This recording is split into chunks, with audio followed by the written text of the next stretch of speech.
Welcome to Wheels, Deals, and Meals, where we talk all things good food, good business, and good cars. And now, here is your host, Arnold Garcia, founder and CEO of Petra Automotive Products. Let's roll. Well, we are excited to have with us Anthony Robles. Did I say that right? Yes, sir, you did. Because I'm Spanish, I can say that. You know what I mean? That's perfect. We are at the Petra annual convention here in Florida. Anthony is our keynote speaker. He's been gracious enough to stop by and do a little podcast with us. Anthony, thank you for being here. Well, thank you for having me. Appreciate it. Well, look, before we get to your incredible story, let's talk about a couple of fun stuff. Sounds good. Of all the cars out there, when they build the Anthony Robles Museum, what is that car you want in that museum? Oh, man. I'd say my dream car, it's a Lincoln Continental convertible, and I actually got one last year, a 67, so that's my fun project, my passion project. Yes, sir. Nice, man. Nice. Yes, sir. That's a great car. What was your first car? My first car was a 1990 white Jeep Cherokee, actually. Jeep Grand Cherokee. Okay. Yeah. All right. Of all the foods you've eaten, what is your favorite? I'd say my all-time favorite is chicken fettuccine Alfredo. That's, believe it or not, that's what I ate before every big match. Chicken fettuccine Alfredo. No kidding. Is that because of the carbs? The carbs, and it just made my body feel good. I mean, I eat carbs even though I don't have a big match, but I like carbs. It does, you right? Of all the places you've traveled, what's your favorite? I'd say my favorite place was actually the Maldives. I went with my wife for our honeymoon. So Okay. It's beautiful out there. Nice. It's like just National Geographic every single day. It's beautiful. Yeah, it is. I've been there. It's a beautiful, beautiful place. What is on your bucket list? Like, what is a place that you have not gone to that you want to go to? On my bucket list, I'd say New Zealand. You know, I'm a big Lord of the Rings fan, Oh, so you just love it. to see where it was made, the beautiful, the waterfalls and everything. Yeah. No, That's somewhere it's I'd love to be. phenomenal. It's phenomenal. All right, Anthony. Well, let's talk about your story. Sir. Where were you born? I was born in La Mirada, California.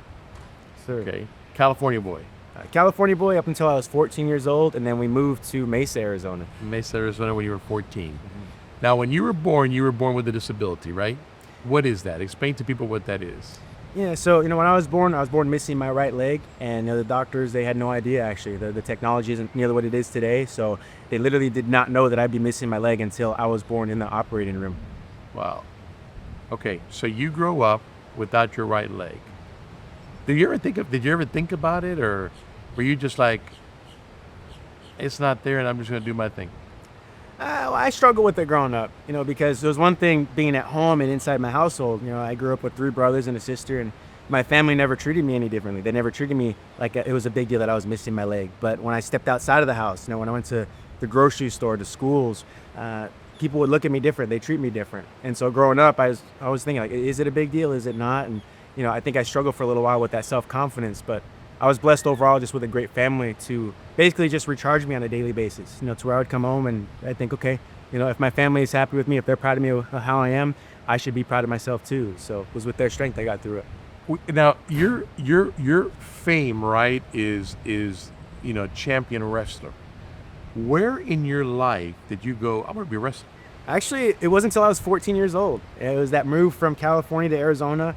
I didn't know anybody, didn't have any friends, but my cousin lived in Arizona. And I just remember, he called me on the phone one day, said, hey, you want to go to practice with me after school? And He was a wrestler. He was a wrestler. Okay. Yeah, he was 3 years older than me. And so he picked me up, took me to this wrestling practice. And I remember going in there for the very first time. Got my butt kicked, but I fell in love with the sport because I liked that one-on-one aspect. So you went in there with him, and then you did it? I did. Yeah, he convinced me to do it. I was standing outside. I'm on side for a little while, just lifting weights. I'm curling some dumbbells, and I'm watching them go through their drills, their techniques and their takedowns. And he came up to me and said, do you want to try this out? And I initially said no, but he just wouldn't let it go. He's like, just try it one time. I think you'd be good at it. And so he wouldn't take no for an answer. So I tried to basically get him off my back. But I loved it. That one instant on the mat, that one experience, it just forever changed my life. And that's all I wanted to do after that point. Wow, I didn't know that. I mean, so cousin invites you to a match, you like it. He asks you to participate in practice with them. You fall in love. Fell in love with it. Okay, you're 14. 14 years old. Okay, what happens next?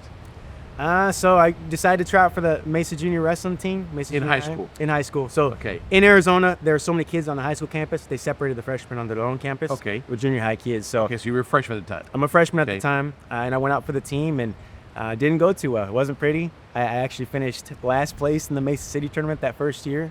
But again, I just, for some reason, I felt like there was a calling on my heart. Like wrestling was something that I was meant to do. Like this was something that I could be good at, and it was just a matter of time. And I kind of went to that crossroads moment in my head where I contemplated quitting, but my mom never raised me to allow my challenges to become my excuses. And so I decided, I'm going to stick with this until the very end, and I'm going to prove people wrong. This is my platform to show people what I was capable of. Your mom was good. My mom was amazing. Yeah, she's my hero. Yeah, your mom was good and telling you there's no. So your mom never sat down and said, Anthony, I don't think you should do this? So the first time when I went to that practice, I came home just bloodied and beat up. My face was all swollen, and she was terrified. She's like, what the heck happened to you? And initially she was very nervous about it, but my mom was never one to talk me out of my goals. She was never one to put doubt into my head. And so just through the journey, even at the rough beginning, she was never one to say, I don't think you should do this. I don't think you can do this. She'd always just have that positive reinforcement to say, you know what, just stick with it. You're getting better. So just have faith, keep working hard, keep trusting your coaches. So it was just her belief and pouring into me that, I had that positive support growing up. All right, so you're last in place. You're in 9th grade. Yes, sir. You go to 10th grade. You try this out again? I did. And then what happens? Yeah, so I trained all summer long, and I started to see some improvement by my second season in, so sophomore year in high school. I've actually finished 6th in the state of Arizona. Went to the state tournament, finished 6th place. Wow. What did your coaches, like in high school, you're 15, 16 years old in the 10th grade, and you're going for the second chance or the second season in wrestling. Did your coaches ever say, this is probably not for you? No. They were always supportive. They're always very supportive, and early on, like I mentioned, being a freshman, I was on a different campus. So when I got to my sophomore season, I was on the high school campus with a new coach. And, when I first walked into the room for those first couple practices, he just kind of took a step back, kind of hung out on the wall and just kind of watching me, seeing what I was going to be able to do, what I was capable of, basically if I could tough it out. And then once he saw that I was for real, then he started kind of giving me little tidbits here and here. We were wrestling live in the practice room, and he'd come up after an exchange, say, hey, try this. Hey, you're clean this up a little bit. And little by little, he would start adding more and more into my head as far as technique goes. And he basically helped me to develop a style of wrestling that people hadn't really seen before. He used to tell me, we're gonna focus on your strengths and we're gonna camouflage your weaknesses. And so everything that I was naturally made with, strong grip strength, being on crutches, strong upper body, he helped me to design a wrestling style that would tailor to that and really complement what I had naturally.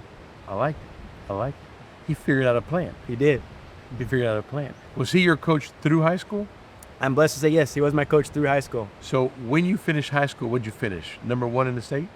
I did. So I graduated my senior year. I finished off as a 2-time high school state champion. What high school did you go to? Mesa High School. Yeah, Okay. Jackrabbits. All right. And then I was a high school national champion as well my senior year. Okay. Yes, sir. Really? Yes. Okay. All right. So when you go to the first national, so you're what, 17 when you go to your first national competition? In high school, yes. I was 17 years old. Are you freaking out? Oh, yeah. Yeah, that was terrifying because that year, that was the only national tournament going on, and you had to be invited to it. And so in order to be invited, you either had to place first in your state or second. You had to be a runner-up. So, my first match up, I'm wrestling the guy who was, a couple-time state champion from Virginia, and there's a 3-time state champion from Michigan up next. And so to see these high-caliber wrestlers around me and see all these college coaches in the stands, looking to recruit, the pressure was definitely on, But, for me, it's kind of one of the things, once I stepped on the mat, once the ref blew the whistle, it was just back to my process. Back to your routine. Yes, sir. What? And you won. I did. National champion. Yep, high school national champ. At high school. Mm-hmm. Okay. And then these coaches or whatever are seeing you, right? They are. What are they saying? Are they like giving you scholarships? What's the offer? So I remember getting home. It was in Pennsylvania, this tournament. So I fly back home to Arizona, expecting that all these coaches are going to be calling and emailing me, and it wasn't the case. They saw me wrestle at the national tournament. They were like, "Oh yeah," the rumor was, it was tough, but the two concerns about me. One was I was too small to wrestle in college, because college wrestling guys are losing about 15 to 20 pounds to make their weight classes regularly. So it's 30 pounds too small. And the big thing was that, he's missing his leg. So they said, he did well in high school, but this is the elite. These are the best in the country. He's not going to be able to be successful at this level, so we can't risk a wrestling scholarship on him. No kidding. Yeah. Caught me by surprise for sure. So you just then what, doing this on your own? Yeah, so I ended up talking to my high school coach, and luckily for me, my mom, she always put a strong emphasis on academics first. And she used that. She said, if you get anything lower than a B in any class, I'll pull you out of wrestling. Yeah. So I graduated high school. I was at 3.8 GPA. So I walked on to Arizona State initially with an academic scholarship. It was a partial scholarship, and I had to prove myself. Okay. So you got a scholarship, but academically, and you walked on. Yep, Arizona Now, you walked on that school, and you wanted that school because what? So initially, I wanted to go to Iowa. Iowa was number one on my list. Okay. That's the hotbed for wrestling, but they didn't even look at me. Okay. And Arizona State was definitely my top 5. They're wishing they did now. ASU in my hometown too, in my backyard. It's 20 minutes away from where I grew up. So that was the big decision for me is, I don't have a lot of options here. I have an academic scholarship to walk under a program that's close by. I can stay close to my family. And so that's why I chose to go to Arizona State. It's like, this is the opportunity that I have. I'm going to make the most of it. How many championships have you won? In college or altogether? 2 national titles with high school and college, 2 state titles in Arizona, 3 Pac-12 titles in college. Wow. Got a decent amount. Yeah. And now you have a contract with Nike. Yes, sir. I'm honored to say I'm a Nike athlete. All right. That's great. Okay. So back to story.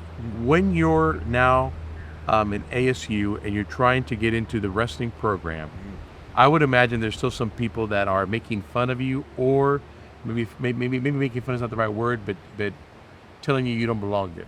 Well, honestly, I never heard anyone say that I didn't belong there, but I know a lot of guys, especially when I walked onto the college campus and in the room, they were aware of what I did in high school, but again, it was just a whole nother level in college. And so a lot of them were just kind of taking a step back, watching me, seeing if I'd be able to stick it out, and just seeing if I was made of glass or not, if that was something that was going to break easy. And so that was a big thing for me, was just proving to my team that I was going to be there doing every single thing that they did along the way, and that I was going to tough it out.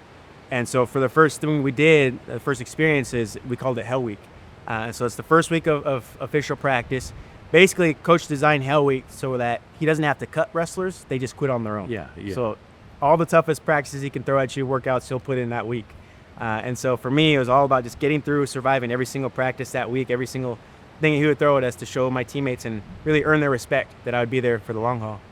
I don't know how there could be anybody that doesn't respect you with all the stuff that you have done and gone through and accomplished through that people, necessarily without a situation like that, can't even imagine doing it. I've seen videos of you as you try to do things and, fell or got hurt, but you kept going. Why? What made you keep going no matter what?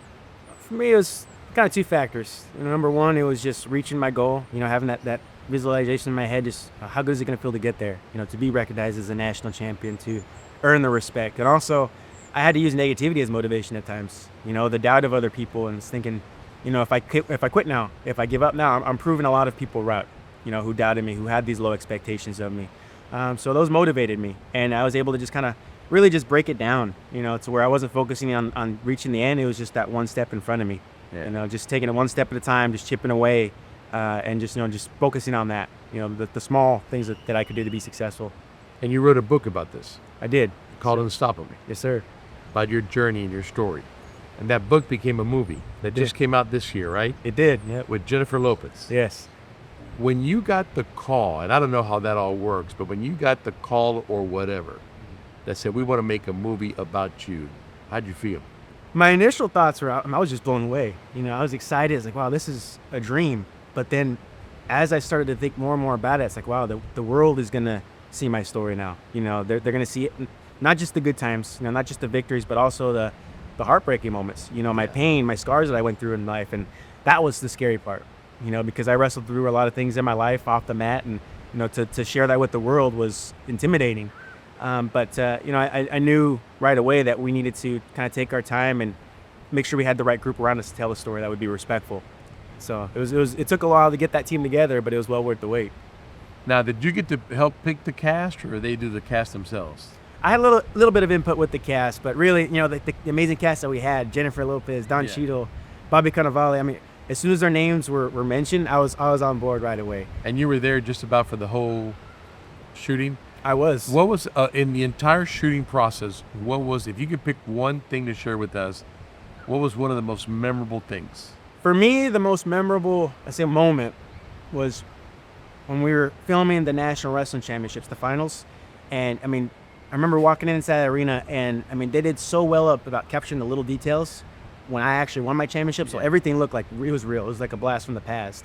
And so, doing the choreography all over again, because I was my own stunt double in the film. Yeah. Doing these wrestling scenes, but also just having my mom, standing next to Jennifer Lopez, having my wife and my son up top in one of the suites watching as we're filming with 200 people working on this set. That for me was a moment like, wow, how did I get here right now? This is a long way from finishing last place in Mesa to this point here. So that moment for me. Well, you got there because you're a fighter. Your heart's in the right place. I'm sure you've heard this before, but I mean, I've only known you for really 2 days, and I can say this. For a person that has achieved national status, if not international status like you, that has won national championships, that wrote a book, there's a movie that came out about him. You are humble, you care, you're kind, you're love, and I know it sounds cliche, you're unstoppable, right? I mean, what you have done, most people couldn't do without a disability, right? I love the fact that nobody really, we don't even hear, we know your story, right? And you come and we know that there is a disability, but you maneuver yourself like you don't have a disability, right? Nobody even thinks about it. I mean, all night long last night, you're just doing your thing, going to the buffet line, coming here, going out. Nobody ever stopped and said, oh, wait, right? Maybe we got to grab him his food, or you're living life like anybody else. In fact, in most cases, exceptionally more better than the other people, So I just got to tell you, man, we are honored to have you here. And just to get to know you in the past few days, it's just, man, don't ever change that heart. Thanks. I know a lot of people, and to have somebody like you with your humbleness, don't ever change. The world needs that. What do you say to kids that are struggling, maybe with a disability or something else, that are trying to figure things out and get ahead? What's your advice for those kids? What I would say is everyone has their own challenge in life. Everyone has, I call it a challenge, disability, whatever you want to call it. Everyone has something that they have to overcome in their life. And, the key thing that I've learned from my mom and what I've learned from wrestling is don't ever allow your challenge to become your excuse. Because there will be something that you can say, well, I can't because of this. Well, it's not fair because of this. This is going to hold me back. You can't control those things. What you need to focus on is what you're capable of. What are your strengths? What are your opportunities? What are your blessings in your life? And build on those things. That's the mentality as a wrestler that I had to learn is, my opponent's going to come at me with plenty of things, that make them strong, that make them tough. If I'm just worried about that, if I'm only focused on that, I'm not going to win. I'm setting myself up for defeat. But if I go into those matches, if I go into those challenges thinking, this is why I can win, this is what I'm good at, then that's an opportunity to be successful. So I'd say just make sure your mind is in the right place and don't ever let the challenge that you're wrestling become your excuse to say, I can't do it. Love it, man. Brother, thanks for being here. Thank you for having me. We appreciate it. We appreciate it. Thank you so much. My pleasure.